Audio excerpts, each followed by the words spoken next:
Begin from the Mishnah. Now, this Gemara here is quite technical, and we're working out the words that you use. Are they effective? I mean, we know what you're trying to say, but thinking alone, kavanah's level is not good enough if the words contradict what you're saying. So we need to see whether the words you're using actually imply the same thing.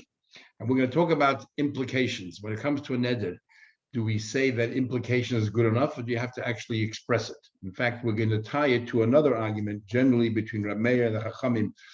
Do we believe in the concept of implications, inferences, or do we have to hear it directly from you? As we'll see in the Gemara. So this Mishnah has three different clauses. Clause number one. Ha'omer, if somebody says la chulin means as if it says loy chulin, not chulin, sha'oichlach, that I eat by you. What is it then? If it's not chulin, what is it? It's a carbon. No, you're saying I cannot eat by you, because if I eat by you, whatever your food is like a carbon. But I didn't say so. I have to infer it from what you said. Or you said, like kosher, what I eat by you is not kosher. Now, when we say today kosher, we mean a kosher animal or treif or a non-kosher animal. But that's not in the Gemara, in the times of the Mishnah, when they wanted to describe treif or kosher, they would say mutter and aser.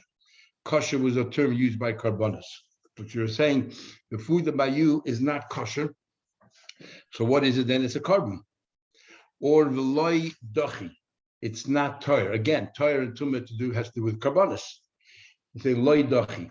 And therefore, what he's saying is that the food by you is like a carbon, and therefore I cannot eat from you. That's basically what you are saying, but it's by inference.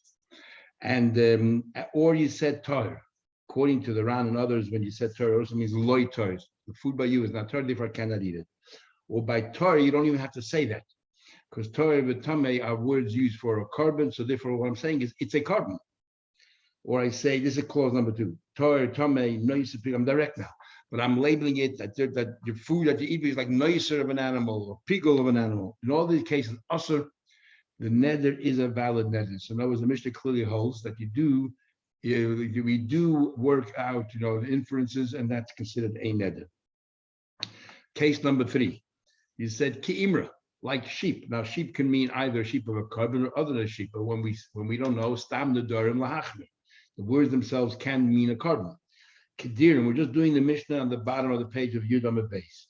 Kedirim, like a barn of sheep, which is used for a carbon. It could also mean not carbon. But what I'm saying is that, but we're machmir, that maybe meant a carbon. What I'm saying is that the food in your house is like a carbon, so therefore I cannot eat from it. Ke'etzim, like wood, firewood in the base of Mikdash. Ke'ishim, like the fire on the Mizbeach. Kimizbeach, like the Mizbeach. These are all carbonos. So you're alluding to the fact that the food in his house is like a carbon. Kehechel, like the base of Mikdash. Yerushalayim, like Yerushalayim, like the carbonos that you could eat in Yerushalayim or brought in Yerushalayim. Or Yerushalayim can mean like the walls surrounding Yerushalayim, which were the funds for that came from the machzis hashekel they brought to the lishcha, to that chamber. And there was leftover money at the end of the period before next year's Chodesh Nisan. They used to use it for maintenance of the walls. Noda be'echem be'kom sham shem be'ech, or he made a neder using any of the implements he used for his be'ech. Afa bishma hiski carbon, you mentioned carbon, hareze noda be'carbon. It's as if you made a neder in the carbon. And therefore, they're all good nedarim. So that was basically what the Mishnah is telling you here, is that inferences is good enough when it comes to a neder. You said not chulin is your food. So by inference, he meant that his food is like a carbon. So that's a neder. Rabbi Huda disagrees. He says Yerushalayim la'amaklum. If you just say the word Yerushalayim without adding the chafadim, without saying like Yerushalayim, then it's meaningless. So at this stage, it sounds like the Tanakama holds, even if you didn't say a chaf, we just said that your food is Yerushalayim, that is considered good enough to be a neder. The Gemara will soon change his mind. Says the Gemara, we're on top of the page of Yud Aleph Amar Aleph. Says the Gemara, Svarua, we thought, my la chulin. What do you mean when you use the words la chulin? You meant loy la chulin lehebe. I don't want that. I said the food in your house is not like chulin. So what is it? El carbon. It's like a carbon. In other words, we're going to rely on inferences. This is called miklal lav at shemeya hein, miklal hein at shemeya lav. By saying no, I can figure out what the opposite side is yes, and by saying yes, I can figure out what you mean by no. Do we follow that kind of a pattern of thinking or not? Or do you have to expressly say so? Says the Gemara, it would seem that our Mishnah cannot be Rab Meir. And the problem with that is generally Mishnahs that are anonymous were written by Rab Meir, were said by the students of Rab Meir. Nevertheless, our Mishnah cannot conform with Rab Meir. And why is that? Because Rab Meir holds elsewhere that we don't infer anything. We need to hear it clearly. Where do we hear that? The concept of a Tanai. I give someone a divorce, and I say on the condition that I don't come back, or on condition this and that. We say that Rab Meir holds, where do we learn the concept of Tanai? You can't just automatically assume that a condition is workable, and why not? Because we know in Jewish law that actions speak louder than words. So I gave a divorce, it's an action, and then I use some words to say, but the divorce is not valid until I do something. Words are not more powerful than action, you cannot override an action, so the get already happened. Yet we say that if you made it conditional, the get is not valid until the conditions are met. Where do we find this precedent that words can be more powerful than actions? So we need to find a precedent in the Torah, and we do. When the Eden were about to enter Israel, Moshe Rabbeinu made an arrangement with Bnei Gad and Bnei Reuben that if they want to share in the land of Transjordan, they have to first go to war with their brethren in Israel and help them make that conquest. And once they conquered and they were triumphant, then they can go back home. So he made a condition. So it's because the whole idea of a condition is something novel, says Rab Meir, we have to follow exactly the same pattern as Moshe Rabbeinu. We learn four things. One of the things is that it has to be a Tanai kafel. You can't just say, I'll give you a divorce if I don't come back. But if you don't say, but if I don't come back, the divorce is valid, then there's no divorce. Because even though that obviously that's what you're trying to infer, but that's not good enough. By Moshe Rabbeinu, he told them clearly, if you will go to the war on behalf of Bnei Yisrael, then you can keep the land. But if you don't go, you cannot keep the land. So he actually spelled it out both ways. No inferences, no implications, spelled it out. That's how a Tanai should work. You have to spell it out. So in other words, he doesn't believe in the concept, the principle of Miklal Lav, at the Shemei Hein or Miklal Hein or Shemei Lav. You can't make inferences. So the same thing, according to Meir, if I say the food in your house is not chulin, then so we cannot make automatic inference. So what is it? It's a carbon, and therefore I cannot eat it. You have to spell it out. So obviously the author of our Mishnah cannot be Rab Meir, as the Gemara explains. Says the Gemara, we learn Meir says, Kol Tanai Sheli Ketnai Bnei Reuben, any Tanai which does not exactly follow, like the Tanai of Bnei Gad and Bnei Reuben, any Tanai is not a valid Tanai. It's not a valid Tanai. So obviously it cannot be Rab Meir, because our Mishnah works on inferences. So obviously the author of our Mishnah cannot be Rab Meir. So the Gemara, El Rabbi Yehuda, obviously the author must be Rabbi Yehuda. Now the one who argued Rab Meir is Rab Chanina, but there's no Rab Chanina in this Masechta, and generally every time Rab Meir says something, Rabbi Yehuda is his main rival. So we'll assume the author of our Mishnah is Rabbi Yehuda, who believes in inferences. But we have a problem. How can you say the author of our Mishnah is Rabbi Yehuda? Amos say, look at the end of the Mishnah. The last few words of the Mishnah is that Yehuda argues and says that ha'omed Yerushalayim, if you say that the food in your house is Yerushalayim without adding the prefix chaf, that it's like Yerushalayim, like the Kabbalah Yerushalayim or the walls, you're just saying it is Yerushalayim, it's not valid. So obviously, if Rabbi Yehuda is arguing at the end of the Mishnah, then he wasn't the author of the Mishnah. So who's the author of our Mishnah? But the Sefer Rabbi Yehuda, they should have Rabbi Yehuda, the Sefer, end of Mishnah Rabbi Yehuda, obviously the beginning is not Rabbi Yehuda. So who's the author of our Mishnah? Says the Gemara, Kula Rabbi Yehuda. The entire Mishnah is Rabbi Yehuda. What page are you on? Okay, someone say please, what page? 11A1, second column.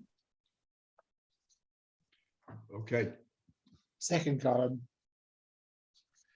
Okay, so he says Kula Rabbi Yehuda. The entire Mishnah is Rabbi Yehuda. V'hachik Tani, and this is how you should read the Mishnah. We believe in inferences. So if you said that the food in your house is not chulin, so by inference you mean that the food in the house is like a carbon, and therefore you don't want to eat it. Rabbi Yehuda says, yes, we believe in inferences. And he continues the rest of the Mishnah. And then he says, if you said Ki Yerushalayim, like the Kabbanas brought Yerushalayim, the food in your house, or like the walls constructed around Yerushalayim, which comes from the money in Machzor Shekel, then it's a valid neder. Because Rabbi Yehuda says, if you don't say the chaf, it's not a valid neder. So therefore the time Mishnah is Rabbi Yehuda. So the Gemara, okay, therefore the author is Rabbi Yehuda. Says the Gemara. So the Mishnah clearly says Kei Yerushalayim is good enough, and you're saying that's Rabbi Yehuda. That conforms Rabbi Yehuda's view. But I'm going to show you a brayse where Rabbi Yehuda clearly says that even if you said Kei Yerushalayim, it doesn't work.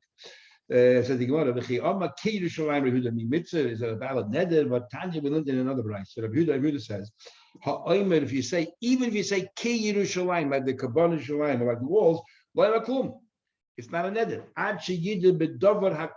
You have to say explicitly the kabbanas that are brought in Yerushalayim, not just saying Yerushalayim.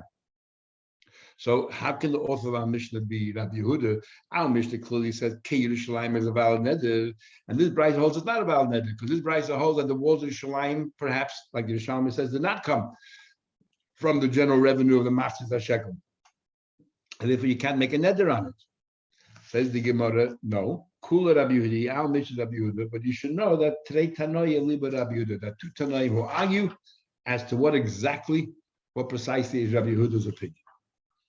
Okay, next page. We're on Yud Aleph of Abay is the very first word.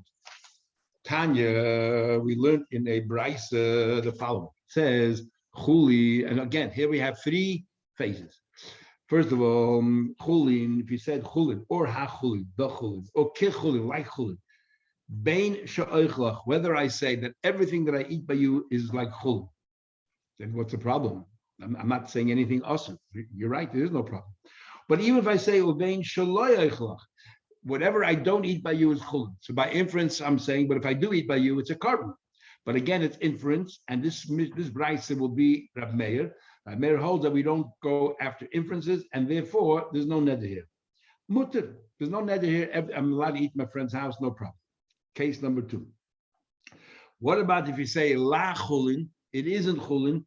She oichalach that I will eat by you. What I eat by you is not chulin. Then it is also forbidden. Now this case here is problematic. We just said a minute ago, it follows Rab Meir. Rab Meir holds we don't make inferences. What are you doing right here? You're saying it's not chulin, so by inference you mean it is a carbon. What I eat by you, and therefore, so why is it valid neder? As a result of that, the Ran and others say you have to delete this line. Other Rishonim, the Russian, others say no. In this case here, I clearly said I will eat by you, so there's no inference on that part. And lechulin, therefore, is not an inference. Lechulin is a description. Not chulin means carbon. So he's saying it clearly. What I eat by you is a carbon. That's why I can't eat by you. The Ravid learns that lechulin is actually take out the vav, read it lechalin, like the chalas that come with a Thanksgiving sacrifice, a carbon torah, and therefore he's comparing it to a carbon. Lechalin shoichlav, that which I eat by you is like the chalas of a carbon torah, like a carbon torah, and therefore I cannot eat. Okay, that's case number two. Case number three, you said lechulin or lachulin. Right now we're learning it's lachulin. Lachulin, it's not chulin. Loy oichalach, I will not eat by you. So in other words, again, it's a double inference. It's not chulin. So what is it? Carbon. What I won't eat by you is not chulin. That means that what? That a carbon. What I eat by you. What I eat by you is a carbon. That is inference, and a Meir holds mutter is permitted. So therefore, everything makes sense in the brayse. So it would seem, but we have a problem. And the problem is from a second Rab Meir. There's another Rab Meir with another school of another opinion that reinterprets words. When you say la chulin, loy oichalach, we're going to find that Rab Meir therefore says, don't look at it as inferences. In fact, break it up into two parts of a sentence. And this is how Rab Meir reads it. La chulin, it's not chulin. In other words, what is it? Carbon. And therefore, add the preposition therefore. Therefore, loy oichalach, I will not eat from you. Instead of saying it's double inference and therefore it's not a neder, but say that it's not chulin, which means carbon, and therefore I won't eat by you. And Rameh would hold that it's a valid neder. So that's going to be the problem. If this brayse is authored Rameh from the first part of the brayse that says that what? That we don't do any inferences, how does it conform Rameh the third part of the brayse? And now what am I talking about? So the Gemara explains.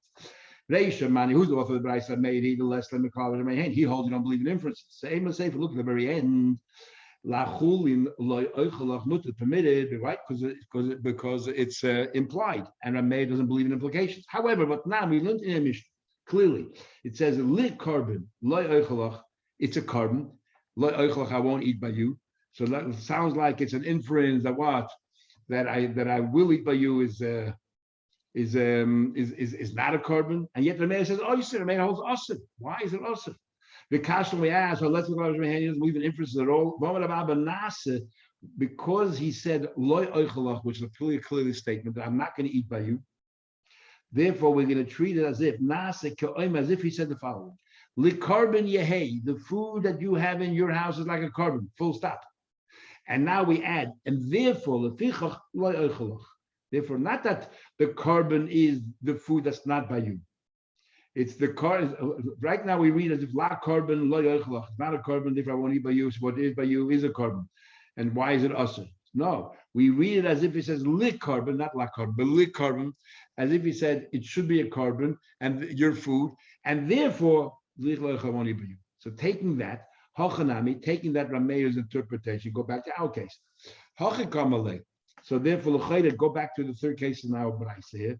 When he said lichulin lo'ichalach, it should say lo'chulin levi. I don't want it to be chulin. I want it to be carbon. Stop. Full stop. That's like a definition, not an implication. And then add the preposition therefore leficha lo'ichalach, and therefore I won't eat by you. If it's Rameir, says what are you right? Rameir doesn't agree with the third part. The author of the Braisa is not Rameir. The author of the Braisa is someone else who agrees with Rameir on the principle of implications, but does not agree with Rameir when it comes to breaking up the sentence. Case number 3. He agrees with him and he disagrees. Less than he agrees with him that we don't believe in inferences and implications, but he does disagree. The carbon, when it comes to carbon to say and break it up, that therefore I want to be with that, he doesn't agree. Rashi says no. Hada Amar Lichulin. Rashi says, and not the Thai Bryce is Rameir, when it says over here that Lichulin loy oichalach, and it said that it's not a neder, is talking about, he said Lichulin. The Amar, he said Lichulin.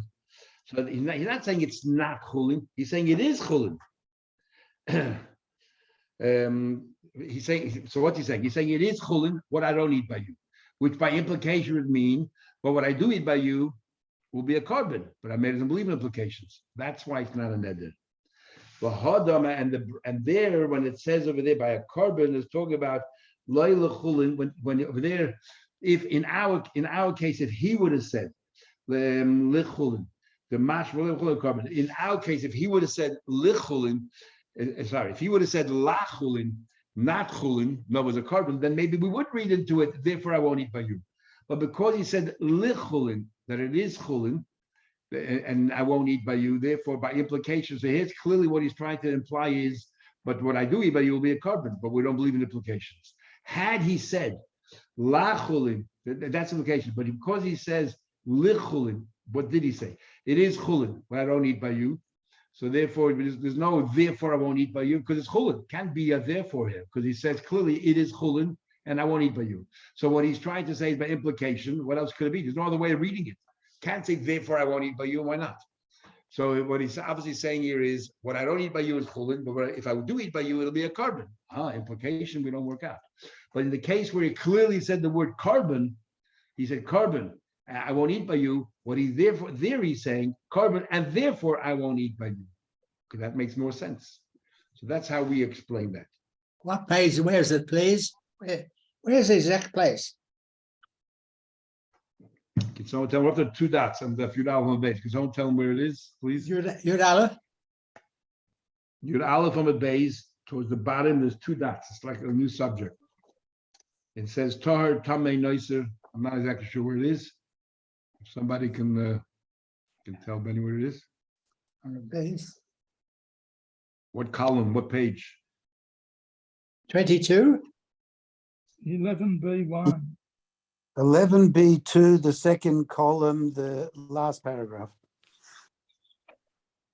11B2, second right-hand column, the last paragraph. Okay. That's it. 11B3. 11B3. B2. 11B2. Second column, the last paragraph. Okay. Case number 2 in our Mishnah was Tahar, Tamei, Noiser, Pickle. He was direct, no inferences there. He clearly said the food in your house is Tahar, Tamei, knows like a carbon. Noiser pigul asa. Now, when he says noiser means leftover of a carbon, you have a time by when you have to eat the carbon. If you anything left over beyond that, you have to burn it. Now, the rule is, we learned in the beginning, when it comes to a neder, we did have an argument, the Rosh, the Ran, many Rishonim, what is the true paradigm of a neder? According to the Rosh, the true paradigm of a neder is only if you do hatfasa. Hatfasa means transference. You're saying that this piece of bread over here, or you're saying that this meat over here should be like that carbon. In other words, I'm transferring the Isser of the carbon and carrying it over to this piece of bread, a loaf of bread, or this piece of meat, called hatfasa. And if you do hatfasa, it has to be bedover hanoder, not a dover asa. No, but if I take a piece of bread and I say that this bread should be like a piece of pork, it doesn't work, because you never asa pork. Pork is from the Torah. How can I transfer the Isser that Hashem put on it to something which is permitted? However, if I'm saying I'm comparing it to a carbon is an ordinary animal that I myself have consecrated. It's not from the Torah, I did it. So I can therefore say the power or the authority that was given, that I can consecrate an animal, I'm going to transfer now to this other animal. That's called hatfasa. Everyone holds that's a proper neder. What about if you don't do hatfasa? I just say that this piece of meat is forbidden to me. According to the Rosh and many Rishonim, it's not a neder mahat. It's not a neder. That's not the true neder. That's a yad to a neder. It's only like a handle of a neder. And according to others, like the Ran, he said, no, that is in fact the ideal neder. Don't compare it to anything. Just say it's us. The problem is when you say that this piece of bread should be like nicer, it's a meaningless thing, because nicer is not a dover hanoder. I don't make something nicer. I made the animal a carbon, but once I made the animal a carbon, the rest of the laws kick in from the Torah. And one of them is, if you don't eat it by a certain timetable, then it becomes usher. It's not over another. So how can the Mishnah say that if you take a piece of bread and you compare it to nicer, the bread becomes usher? So obviously, you don't really mean nicer. You mean what nicer is associated with, which is a carbon. What I'm saying here is that this bread should be like a carbon. Even though I was being cute and I used the example of nicer, I don't really mean nicer, because that wouldn't be a good neder, a valid neder. I mean the nicer which came from a carbon. I mean the carbon itself. So now Rambam Chama has an interesting question. Boy, Rambam Chama has a question. Harei Allah, if you say I take upon myself that kibasar zivche shlamim, that this piece of meat on the table or this loaf of bread should be like a shlamim, like a carbon shlamim, a peace offering. The way a carbon works is you shech the animal, then you sprinkle the blood in the mizbeach. And as long as you didn't sprinkle the blood in the mizbeach, no one can eat from that animal. It belongs to Hashem. But after you sprinkle the blood, then the animal now becomes permitted. Part of the animal goes to the mizbeach, chazay v'shake the breast and the foreleg goes to the kohen, and the rest of the meat goes to the balabas. So what happened? So now it becomes mutter. There's no isra anymore. So what happens? You say that this piece of bread or this loaf of bread or this piece of meat should be like a carbon shlamim after sprinkling the blood. You're not saying anything, right? So what if you said those words? Basically, what are you saying here is, I want that this bread should remain mutter, just like a carbon shlamim you're allowed to eat after sprinkling. So what's he trying to say? So the Gemara is saying as follows: if he actually used those words, obviously he's saying, I want this bread to be permitted, just like a carbon shlamim after sprinkling the blood. So what's he saying? What happened was on the table sitting a carbon shlamim. He put next to it a piece of meat, or according to some, you put a loaf of bread. And all you said were these words: Zeh kazeh. This loaf of bread should be like the meat next to it, the shlamim. Now the fact is, a carbon shlamim sitting there is permitted. The thing is, why there's a rule that says ein adam meitzit v'adol levatala. Why are you saying that this bread should be like the meat? Obviously, you're trying to make something. We know what your intention is. You want it to be asa. But the problem is the words. We need to know whether the words also mean asa. So right now you're saying that I want this bread to be like this animal. You look at the animal right now, it's permitted. So what are you asking? So the question is, when you said zeh kazeh, did you mean zeh kazeh in current status or its origins? Because this meat started out as a carbon, a dover hanoder, it was asur, but now it became mutter. So when I said zeh kazeh, did I mean the words itself? Does it mean the way it's now or the way it started out? If the way it started out, it's a valid neder. If it's now, then it's permitted. That's the question. Says the Gemara, the kamat, is he going to the origin, or is going after the way it's now, which is mutter. Omar says, I'll bring it right from my mission. Tashma coming here. It says, Nois pigul It says Noiser, it says Pigul. Now, these are examples of Mishnah. When does Noiser take place? La'achar Pigul, la'achar Zikas Damimu. When does Noiser take place? After you sprinkle the blood, now you're given a certain amount of time to consume this carbon. And then if you don't do it, it becomes Noiser. So definitely it's talking about achar Zikas Damimu. And so what? So before you sprayed the blood, it was asa. Now, after you sprayed the blood, the animal itself. We're not talking about the noiser itself. We're talking about the animal that's associated with the noiser.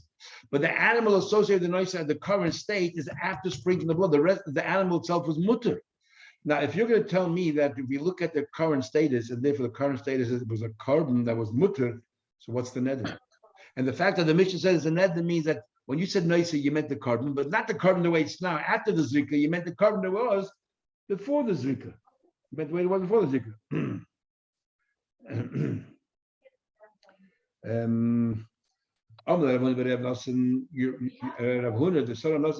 I don't see your proof. It's not compelling. You know why? The noiser shel oila. You're talking about noiser of a carbon oila, and a carbon oila was forbidden before you sprinkle the blood. So it's forbidden after you sprinkle the blood. What do you do with the carbon oila? You put the entire animal on the mizbech. Therefore, even now, the oila is forbidden. It's considered a davar hanoder. So if you to take the noiser of an oila, you say, I want this bread to be like noiser. You don't mean the noiser, you mean the carbon. And the carbon hasn't changed. Why is the carbon an oila even now after sprinkling the blood? Because my neder I made in the beginning. I made it into carbon oila. So it's still considered a davar hanoder, and therefore my neder is valid. So it proves nothing, not because we're going after the origins, we're talking about an oila, which even in its current state is prohibited because of my neder, because I turned it into a carbon oila. So therefore, that's why it's a valid neder, not because we go after the origins. That's what Rav Huna said to Rav. Amalei, so Rav said back to Rav Huna, if we're talking about a carbon oila, why bother saying the word noiser? Just say oila. And it'll be, and even though, and the chiddush will be that even though the oil is forbidden right now, it's forbidden now because of the neder he made originally. Therefore, it's considered a davar hanoder, and therefore it's a valid neder. Why bring in noiser at all? What's the relevance of that? So at least the basar oila. So Rav Huna says no. It's a big chiddush in saying noiser. This in itself, you use the word noiser. Noiser is something which is awesome. Maybe you can argue it's not a valid neder because you're comparing bread to something which the Torah says is awesome. The chiddush in the Mishnah is that even though you used the word noiser, you didn't mean noiser, you meant what's associated with the noiser, you meant the carbon. And therefore it's a valid neder. That itself is a chiddush. So therefore we have to say noiser. Irrelevant, irrespective that we're talking about an oil. So he answered back to Rabbi, your proof is not a proof because we're talking about an oil and you want to know what the chiddush is. If you say clearly, I want this bread to be like the meat of an oila, that I don't care before the sprinkling, after sprinkling, whatever it is, it's also because of my neder. So of course it's a valid neder. But noiseru pigul the oili, the chiddush is used the expression noiser. Salke datrim, I would have thought ki isa noiser, ki isa pigul. Most of the Rishonim take out the word pigul. It's like the Easter of noiser. And therefore, it's a davar aser. The havla kematfiz but davar aser. The lay mitzvahs, like you're comparing the bread to something which is prohibited, and therefore it should be aser. Kamashalan. We'll do one more proof because that's what we did in earlier Mizrahi as well. Meisvei, I'll ask you another question. I'll try to bring a proof. It says this. What's an example that you take a neder and you say, I want to make a neder, I want to compare it to something else. What am I comparing it to?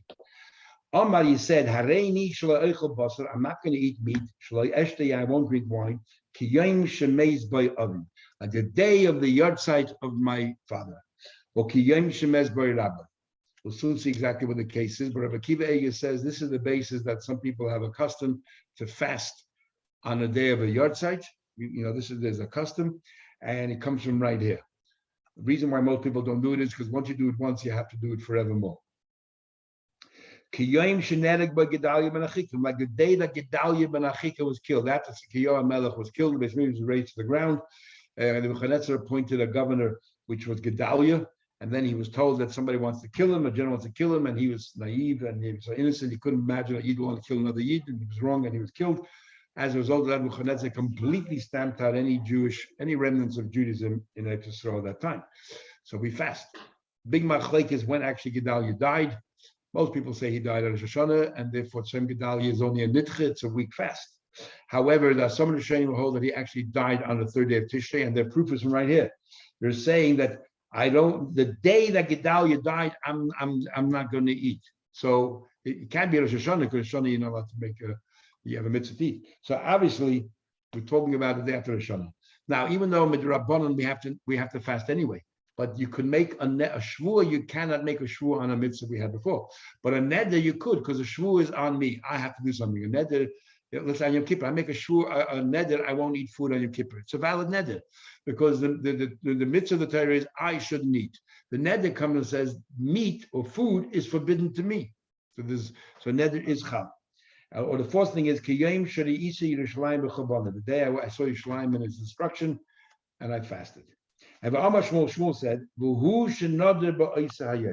it's talking about you already fasted once before. In other words, like this: the first yahrzeit of this person's late father, you decided to fast only for that day, and then a number of years later, you said, you know what? It's a yahrzeit of Big Machlekes. The Ran says it's again the yahrzeit of your father, the day of your father. The Rosh and others say any day of the year. I said, you know what?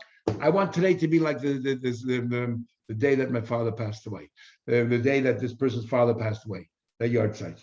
That's what you want to say. Now, in between, there were a number of years that you didn't fast. According to the Ran, it's talking about, I'm saying it on the very day that the yahrzeit is. Let's say Rosh Chodesh Nisan was the yahrzeit on a Sunday. It's now Rosh Chodesh Nisan on a Sunday again. So if I just say it should be like the day of the yahrzeit, you're talking about the Sunday Rosh Chodesh Nisan that this person fasted for his late father or his late mother. The thing is, there were a number of Sundays in between, a number of yahrzeits in between. You didn't fast. How do we know which yahrzeit we should compare it to? Should we compare it to the very first yahrzeit that was 12 years ago? Or should we compare it to the yahrzeit that was 3 years ago, which you didn't fast? And yet we say it's a valid neder. What are we saying clearly? We don't look at the current state. We don't look at the last yahrzeit. We go back to the original time when you made it asur. So doesn't that prove that we go, like Rambam Chaim's question, we go back to the beginning? Says he went, hey, Lav isn't talking about going to Koiba had the Chag Shabbat. It's talking on a Sunday. The Mizbev, the very day that his father passed away on a Sunday, there were a number of years in between that you didn't fast. And yet, it says that you have to fast. Shema does not prove the Ikaru Matfiz. It goes back to the beginning. So Gemara says, no. You know why no? Because I can interpret Shmuel differently. I can interpret Shmuel that after this person's father passed away, every yahrzeit he fasted. So you don't have to go back to the first yahrzeit. Just look at the last yahrzeit, he fasted as well. And that's why we're just giving an example of an Issa that you created, and then you're transferring that to something else. But there's no question here of current or past, because it's all the same. You fasted every single year in between. That he's been fasting every yahrzeit ever since then.